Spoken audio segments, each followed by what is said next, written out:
గారిని, అదేవిధంగా షాద్నగర్ శాసనసభ్యులు పిఎసి చైర్మన్ ఈర్లపల్లి శంకర్ గారిని, అదేవిధంగా ఏఐసిసి సెక్రటరీ మాజీ శాసనసభ్యులు మిత్రులు సంపత్ కుమార్ గారిని, అదేవిధంగా గద్వాల నుంచి సరితా తిరుపతయ్య యాదవ్ గారిని, మాజీ జిల్లా పరిషత్ చైర్పర్సన్ గారిని, అదేవిధంగా కార్పొరేషన్ చైర్మన్ ఉబేదుల్లా కోత్వాల్ గారిని, కార్పొరేషన్ చైర్మన్ శివసేన రెడ్డి గారిని, మిత్రులు మీ అభిమాన నాయకులు కొల్లాపూర్ నుంచి ఎప్పుడు పదవి ఉన్నా లేకున్నా మీకు అందుబాటులో ఉండి సేవలు అందిస్తున్న జగదీశ్వరరావు గారిని, యువమిత్రులు జూపల్లి అరుణ్ గారిని, వేదిక మీద ఉన్న పెద్దలు, వివిధ శాఖలకు సంబంధించిన అధికారులు, ముఖ్యంగా విద్యాశాఖకు సంబంధించి ఈరోజు young India integrated residential school ఈ జడ్ప్రోల్ గ్రామాన నిర్మాణానికి సహకరించిన విద్యాశాఖ అధికారులను, ఈరోజు వేలాది మంది ముఖ్యంగా మా ఆడబిడ్డల ముఖాలలో ఆనందం సంతోషం కనిపిస్తుంది.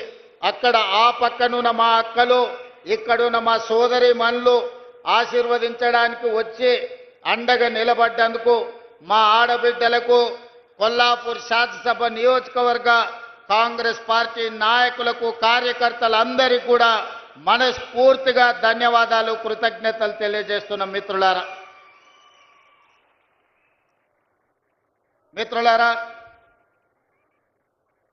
ఎంతో భావోద్వేగంతో కూడుకున్న సందర్భం. పాలమూరు జిల్లా అంటే ఇంతకుముందు జూపల్లి కృష్ణారావు గారు ఒక మాట అన్నారు, కొల్లాపూర్ అంటేనే అత్యంత వెనుకబడిన ప్రాంతం, ఒక పక్కన కృష్ణానది, ఇంకొక పక్కన నల్లమల అడవి మధ్యలో ఉండి ఫోన్ పూస్తే కొల్లాపూర్ అని అంటుంటారు. ఈరోజు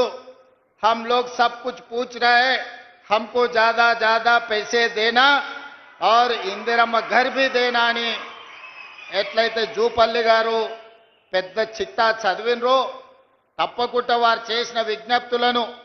మా ఇన్ఛార్జ్ మంత్రివర్యులు దామోదర్ రాజనరసింహ గారు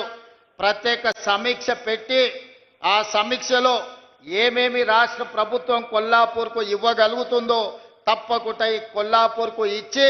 ఇక్కడ పేదలకు అండగా నిలబడడానికి రాష్ట్ర ప్రభుత్వం తరఫున ఇన్ఛార్జ్ మంత్రివర్యులు దామోదర్ రాజనరసింహ గారికి నేను ఈరోజు సూచన చేస్తున్నా. మిత్రులారా, ఈరోజు కొల్లాపూరే కాదు, పాలమూరు జిల్లా అంటేనే పక్క జిల్లాల వాళ్లకు, ముఖ్యంగా చంద్రశేఖరరావు గారి కుటుంబానికి ఒక చిన్న చూపు. ఎందుకంటే ఎక్కడ చూసినా ఈ దేశంలో నాగార్జున సాగర్ నుంచి బాక్రానంగల్ డ్యాం వరకు ఎక్కడ తట్ట పని, పార పని, మట్టి పని, ఎక్కడ కష్టం ఉంటుందో, ఎక్కడ రక్తాన్ని చెమటగా దారబోసి కష్టపడతారో అక్కడ కూలీలు ఎవరైనా ఉన్నారంటే ఈ దేశంలో మూల మూలన మన పాలమూరు జిల్లా వాళ్ళే. స్వతంత్రం వచ్చిన 75 సంవత్సరాలలో ఎక్కడ కార్మికులు చనిపోయినరని చూసినా, ఎక్కడైతే మట్టి పని జరుగుతూ మట్టి కుప్పలు కూలి ఆ మట్టి కుప్పల కింద శవాలుగా మారిన వాళ్ళు ఎవరయ్యా అని వెలికి తీస్తే అది కేవలం పాలమూరు జిల్లాకు సంబంధించిన ఇక్కడి పేదలు, నిరుపేదలే. అందుకే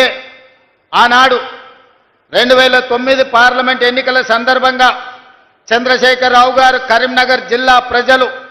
ఆయన నీతిని, జాతిని గుర్తించి అక్కడి ప్రజలు ఓడించడానికి సిద్ధమైతే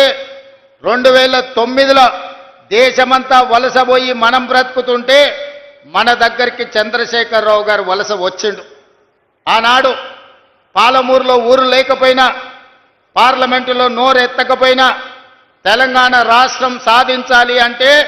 తెలంగాణ రాష్ట్ర సమితిని గెలిపించాలి అని ఈ పాలమూరు బిడ్డలు హక్కున చేర్చుకొని గుండెల్లో పెట్టి చూసుకొని భుజాల మీద మోసి పార్లమెంటుకు పంపించిండ్రు పాలమూరు జిల్లా నుంచి. నేను పార్లమెంటు సభ్యునైనా తెలంగాణ రాష్ట్రాన్ని సాధిస్తానని ఢిల్లీకి పోయిన చంద్రశేఖరరావు పార్లమెంట్లో శ్రీమతి సోనియా గాంధీ గారు తెలంగాణ బిల్లు ప్రవేశపెట్టినప్పుడు హాజరు కాకపోయినా సోనియా గాంధీ గారు తెలంగాణ రాష్ట్రాన్ని ఇవ్వడం జరిగింది. మరి నేను ఈరోజు చంద్రశేఖరరావు గారిని వారికి అనుకూలంగా మాట్లాడుతున్న జిల్లా నాయకత్వాన్ని కొల్లాపూర్ ప్రాంతమని చెప్పుకునే వనపర్తి నుంచి ప్రాతినిధ్యం వహించిన మాజీ మంత్రిని నేను అడుగుతున్నా 2014 జూన్ 2 నాడు తెలంగాణ రాష్ట్రం ఏర్పడిన తర్వాత 2009 రోజు గుండెల్లో పెట్టి చూసుకున్న పాలమూరు గడ్డకు చంద్రశేఖరరావు గారు ఇచ్చిందేంది, మీరు తీసుకొచ్చింది ఏంది అని నేను అడుగుతున్నా. ఇవాళ ఇదే కొల్లాపూర్ ప్రాంతంలో ఇంతకుముందు పెద్దలు జూపల్లి గారు చెప్పినారు,